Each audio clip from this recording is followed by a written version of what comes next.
If you had a microscope and could look at a piece of a leaf, you would see thousands of tiny openings which branch out until the leaf has all of the materials it needs. What happens now? Welcome to this mini lecture. Today we're going to be talking about 5 useful effects that you can use in After Effects right now. So here we are in After Effects, and let's talk about the first one, which is levels. Okay, so this is not a really sexy effect. It's not going to make things explode or bend or distort or do anything crazy like that. But this is an effect that I use in every job. Always, okay? And let me explain what it does for those of you who don't know. So I have this photo of Don Draper here, the character Don Draper, obviously from Mad Men, which is a show on AMC. And basically, I think Don Draper looks better in black and white, right? So I wanted to take this color photo of Don Draper and make it black and white. And just say this was like a real job that I was working on, like I was doing a promo for AMC, and I needed this to be black and white, and I really needed the black and white levels to be perfect. To just like the blacks to be really inky and the whites to be really white, and the medium tones to just feel really perfect in there, okay? So the way that I would do this is actually a 2-step process. First thing I'm going to do is select this, my layer, the photo, and go up to Effect and Color Correction. And I'm just going to apply a black and white effect on the top of this, right? So I'm going to click this, and that'll open my effect panel over here. And let me shrink this down a little bit. Or actually, let me just close this panel here because I do not need it, okay? And I'll widen this out a little bit. So black and white effect really, it has uses, like you can make a lot of adjustments here in the black and white to the different channels. But I almost always just use it just to quickly make something black and white, okay? And then I feel like I will adjust the rest of this shot in levels, okay? So first I just put a generic black and white effect on it, all right? And then I click on the layer, make sure it's selected, and then go up to Effect and go back to Color Correction, and then all the way down here to Levels. Now I know we talked about color correction effects when we did Noel's neckties or Harry's hats or whatever, but and all we really talked about were color correct effects. That's because for the most part these are really like design friendly effects in After Effects where you can make small adjustments to things to just make your artwork look a lot better, which is kind of a big step in After Effects because you're almost always applying some sort of form of color correct in After Effects. It's just really good at that, right? So I'm going to go to Effect, Color Correct, and Levels, right? And that'll apply the Levels effect up here into my effect controls for this shot, okay? And I had my black and white open, and I just twirled the arrow down because I just don't need to see any of those values, right? So here we are in Levels. Now, the way to look at Levels, okay, this is a little bit tricky, this one, I think because maybe it was color or whatever, but usually the way this works is you have pretty clearly defined like 2 little shoulders, I think they're called. There's some technical terminology here. It's basically just like where this kind of slopes down here and where this slopes down here. And what you're supposed to do is kind of take the white level, which is represented by this little slider here, and move this up till it's somewhere around the end of that shoulder there, okay? And then do the same for the black one. Kind of put it sort of at the end of where this information is right here, okay? And right away you can see if I turn this off by clicking this FX button and turning it back on and off, right away this is way better than this. I mean, once you see that, this just looks really low con, and then when you see this, it's like just that little bit nicer and more high contrast. The final step here is to adjust the middle value, which might be the gamma, I think that's called. I don't know, and it really doesn't matter.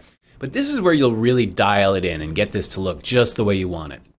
Just say you want it to look like kind of edgy and moody and sort of like a little bit more night, you could like dial this down so it's a little bit darker behind him.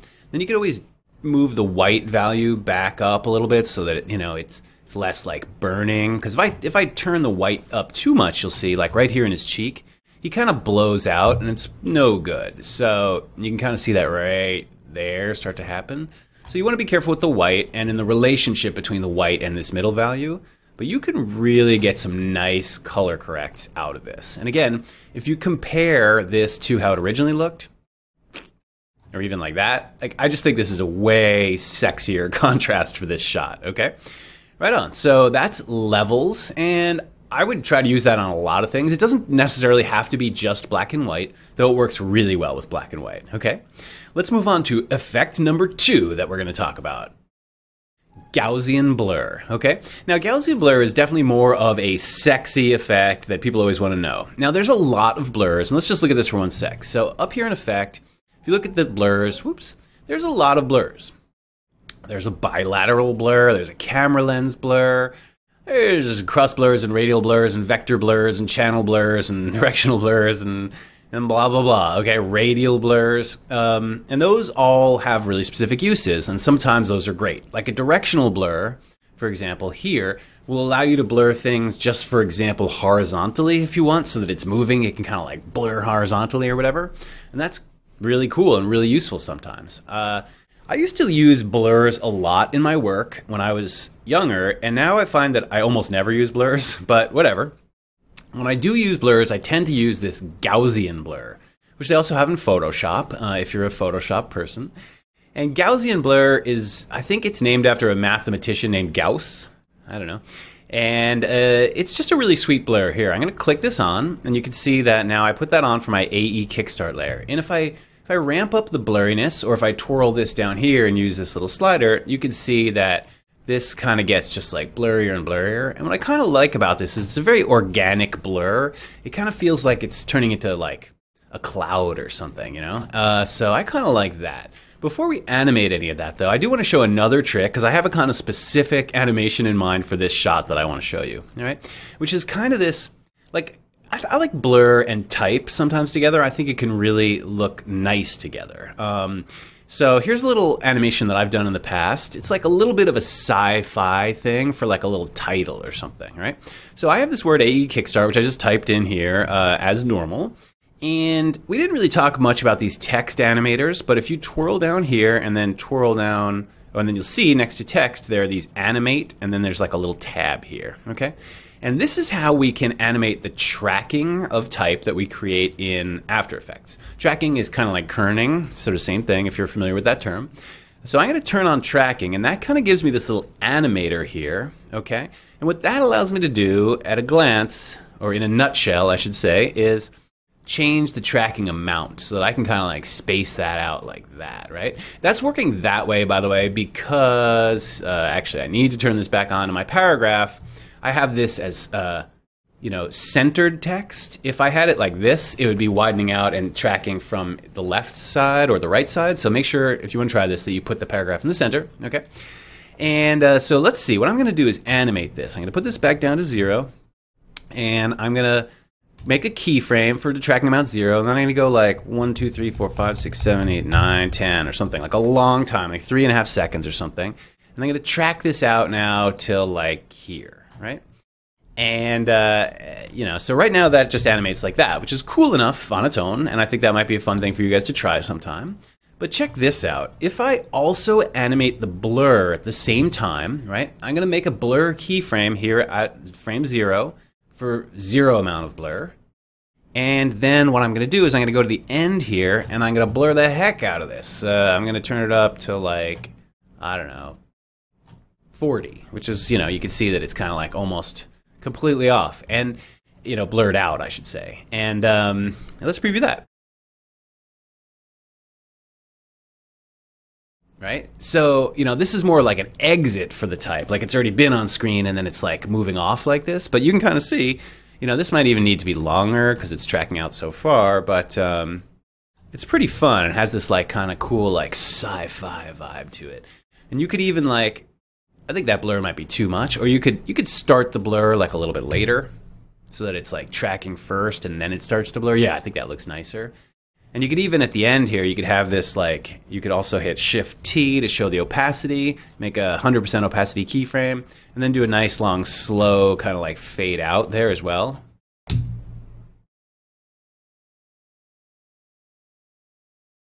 Yeah, that's pretty sweet. So, yeah, blur, you know, can work sometimes really nicely with graphics and sometimes not. All right, I'm going to say, here's another example of using some blur. So I have this circle, right, and I just made this the normal way, right? It's not animated at all. And I want to make it like a little burst animation, okay? So what I'm going to do is I'm going to go to the beginning, and I'm going to twirl down here, and I'm going to look at my contents at my ellipse path, right? And I'm going to make a keyframe here. It doesn't really matter what. And I'm going to go to like for, I don't know, 3 seconds, okay? And I'm just going to copy and paste that keyframe.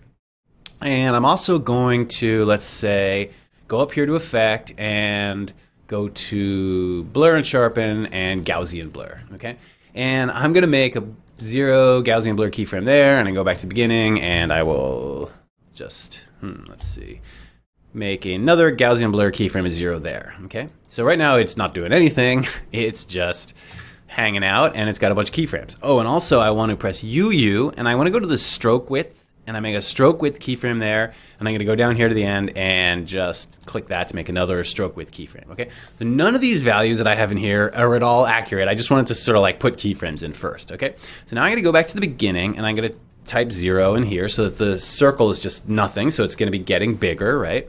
And let's see, this is, I could even make it get bigger, right? And I'm gonna set the stroke width at the beginning to something large, like 50, okay? And then I'm gonna go down here to the end, and I'm gonna set it to 0, right? So that as the circle gets bigger, the stroke width actually gets smaller, so it's kind of a counter animation, right? And then I'm also gonna, so I've got a 0 blur at the beginning, and then I'm gonna go to the end here, and I'm gonna make also like a blur like 30 or something, right? And let's check that out. And let me set my work area in there. Boom. So you see what's happening is it's like, it almost looks a little bit like a smoke ring or something. It's sort of like coming closer and dissipating and blurring out a little bit. Now I will say for this, we haven't talked a lot at all actually about eases yet, but this is the kind of thing that's dying for an ease and probably to be a little bit quicker. Let's see, I'm going to cheat and talk to you a little bit about eases so I can show you how you can do this, make this a little bit cooler. With something like a burst, I'm going to click here, Keyframe Assistant, and go to Easy Ease, or F9, to put some handles, some Bezier curves on here. And I'm going to go into the graph editor, which we haven't talked about at all, so I'm probably really confusing everybody, but check this out. If I were to take the beginning of my animation and push this back that way, and take the end of the animation and do like that, now we could get a burst that's like really fast at the start and then slows down a lot and eases out at the end. Okay, really advanced there. Don't sweat it. We'll get to that eventually in this class, but I just wanted to show you and tease you a little bit with the graph editor. So here's another use for blur, and you know, I'm kind of integrating it into the animation. I'm not just making it blur all on its own in either example here, which is kind of cool. And I find with effects that the more you can kind of stack things, either effects or effects plus animation, so that it looks exactly the way you want, it just looks less like a canned effect that, you know, anybody could apply to their work. And, you know, just to pause here for a sec, this is kind of the reason why, like, I don't use a lot of effects or really obvious effects in my work. Personally, this is a personal choice. I just feel like, you know, when you apply like the mosaic effect to something, it always looks like the way everybody's work looks when they apply the mosaic effect. So I find that, you know, these effects, since everybody has them basically, that they can make your work a little bit more generic if you're not careful. And if you do want to use effects, I think that combining them in new and interesting ways with animation makes it a whole lot better too. It just makes it more unique and personal to yourself. Okay, so that's my little spiel there. Let's move on. Oh yeah, this one's really cool. Excuse me. So we're going to talk about one called CC Bendit. And this is in a category of distortion effects. And let's talk about this for a sec. So distortion effects, I find that students always get really excited about because they do sexy kind of physical things on screen. So if I go up to effect here, you can see that there's this whole category called distort. We're going to talk about CC Bendit, but I'm just going to take a second to just show a couple of these other ones, like twirl, for example. That's a really good example of one that students, a lot of people use at the beginning, but rarely later, I feel like. Okay, so this just literally like twirls this, right? And you'd think that'd be really cool. It's really, really easy to overdo it. And with almost all these distortion effects, the more you ramp these values up, I think the less interesting they are. Like if you just need something to do like this pretty subtle little warp, like maybe that's super cool, right? You can also, for example, change the center of the twirl. Right now it's there, that's why it looks like that. You could put it, for example, here. And then it would twirl like this, you know? So yeah, there's a lot you could do with that. You see this makes a kind of stiff transition there, though, right? So twirl, that's one of those ones that like seems like it's kind of sexy at the start. Let's see what else, like wave warp, you know, yeah, this kind of stuff, and you can like really crank it up and change it and do all sorts of stuff, right? So if you need to do something like that, then that's exactly what you want, right? Any case, so yeah, I guess try out a bunch of distortion effects on your own, and then get rid of them and move on from it. That's how I think. In any case, distortion effects are really specific and don't overdo them. However, CC Bend It is really cool, and I love this one, so I wanted to show this to you, and it's a little bit confusing and useful. So here you go. So I'm going to select my strip here and Effect, Distort, CC Bend It, right?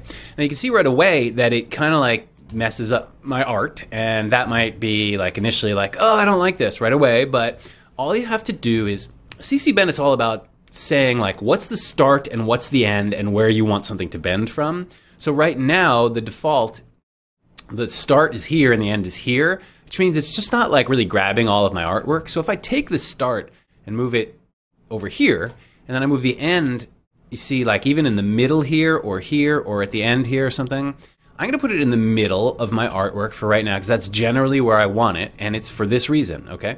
So now with that all set up here in my panel, I can do this, right? And that's a sweet little bend right there. Much better than like twirl or whatever. And you know, you can, you know, depending on where the start and end is, this might move it around a little bit. But you can also try these other kinds of bends as well. Like here it'll bend just from the one end, and that's also a much smoother edge than that twirl thing that we just looked at.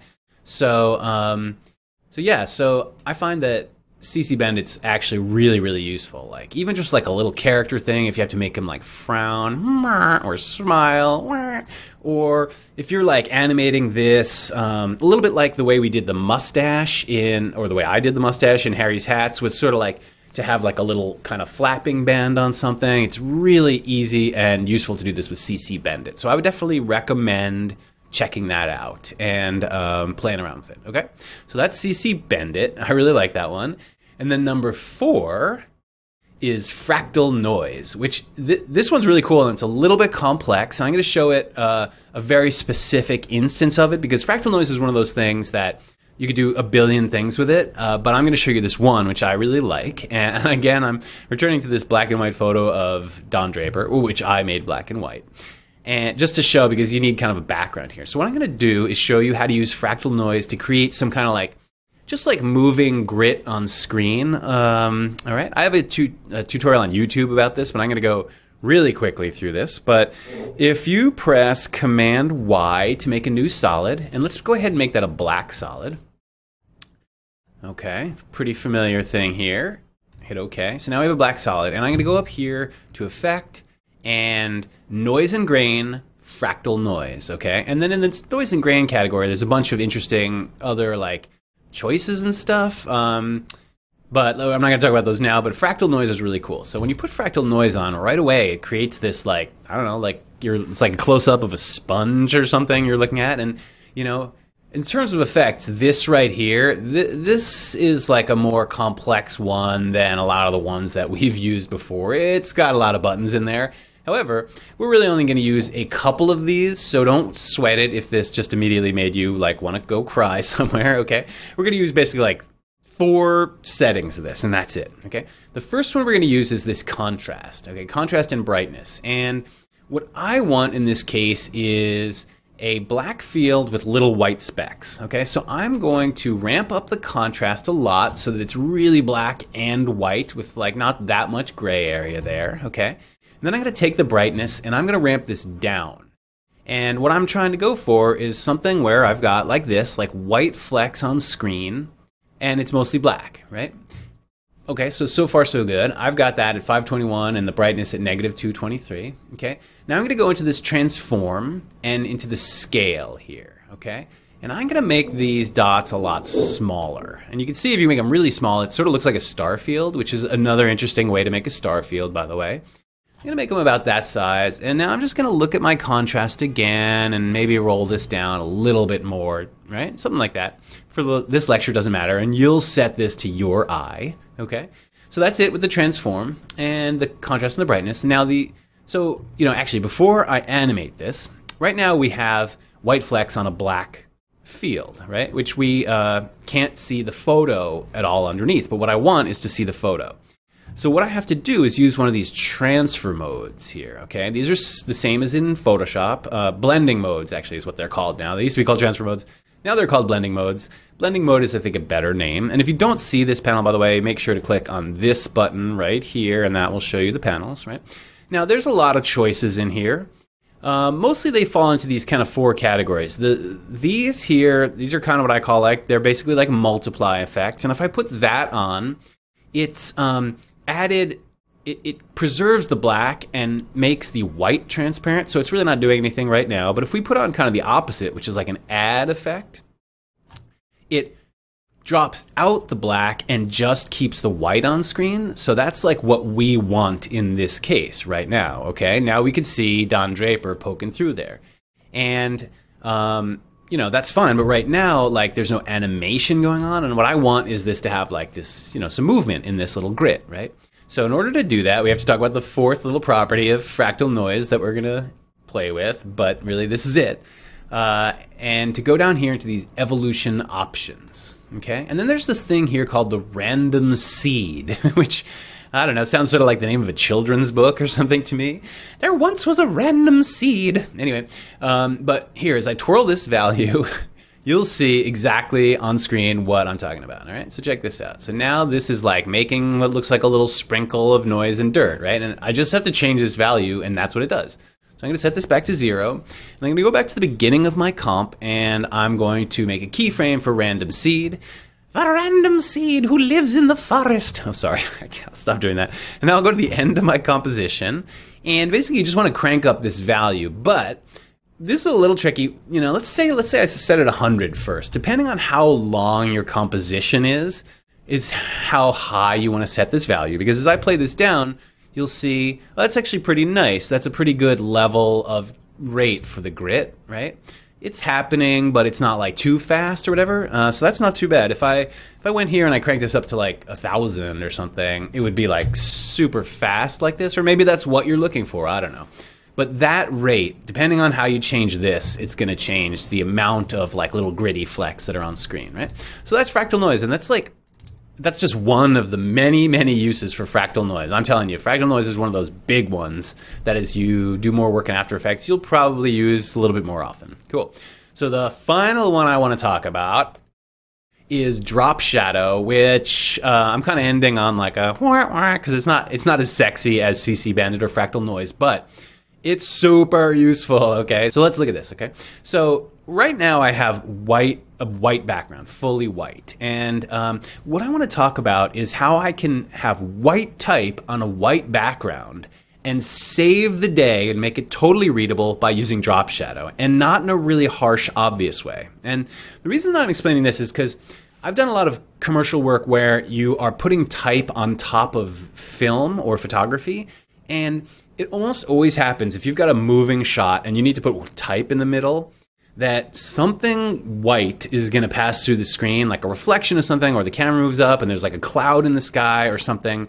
And almost always what happens is you have white type and it's passing over something that's very light on screen. That's part of the footage. And your client doesn't want a drop shadow, but they need the type to be white and need to stand out. So it's kind of like becomes this impossible situation. But I've got a fix for you here, okay? So what I'm going to do is Shift-Option-Command-T and then type some sample type here.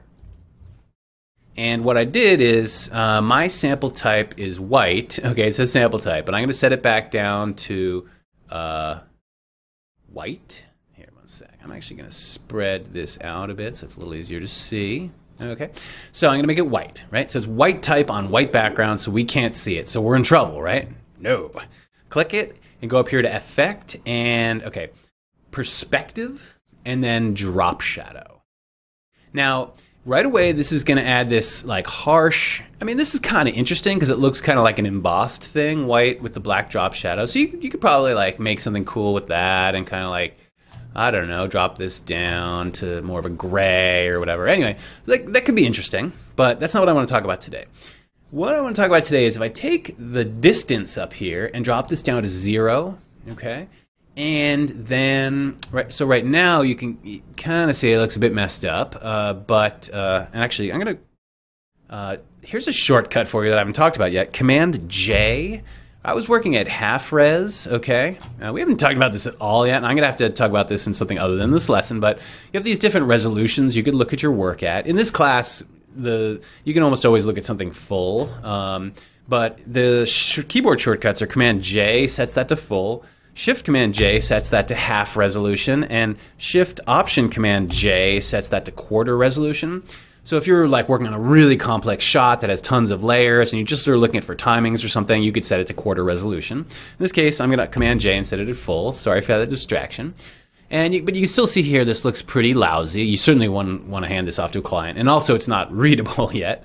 But, okay, if I change the softness now, right away you can see that it's readable, but you're really still aware of the shadow in there. And then there's kind of a sweet spot in here as you crank this up that, like, you're really not aware of the shadow so much, but you can see the type and it's all totally readable. And I think that's really cool. It's almost kind of like a cool effect. It looks like a stencil or something. And you can also change this opacity down and really like tease this out so that it's just like it's there but it's barely there, right? So that's a graphic thing. But if you were over footage, you'd have like a little bit more leeway here to ramp this up or whatever. But this is a really nice way to add like a little bit of a smudgy shadow behind type without like making a really obvious drop shadow. But as you can see here, if you can read white type on a fully white page, this type is pretty readable on any background. So that's really useful. Okay, so that's 5 useful effects that I use all the time in my work. Obviously, there's tons more effects. And there's some really, high-level, crazy effects that are very expensive that you could purchase for After Effects too, which do amazing, nutty things. We'll talk about those in another lecture. But just for now, know that all 5 of these ship with After Effects, and they come standard with it, like I said, and you can start using them right now in your work. So have fun with those and enjoy. Thank you very much. If you had a microscope and could look at a piece of a leaf, you would see thousands of tiny openings which branch out until the leaf has all of the materials it needs. What happens now?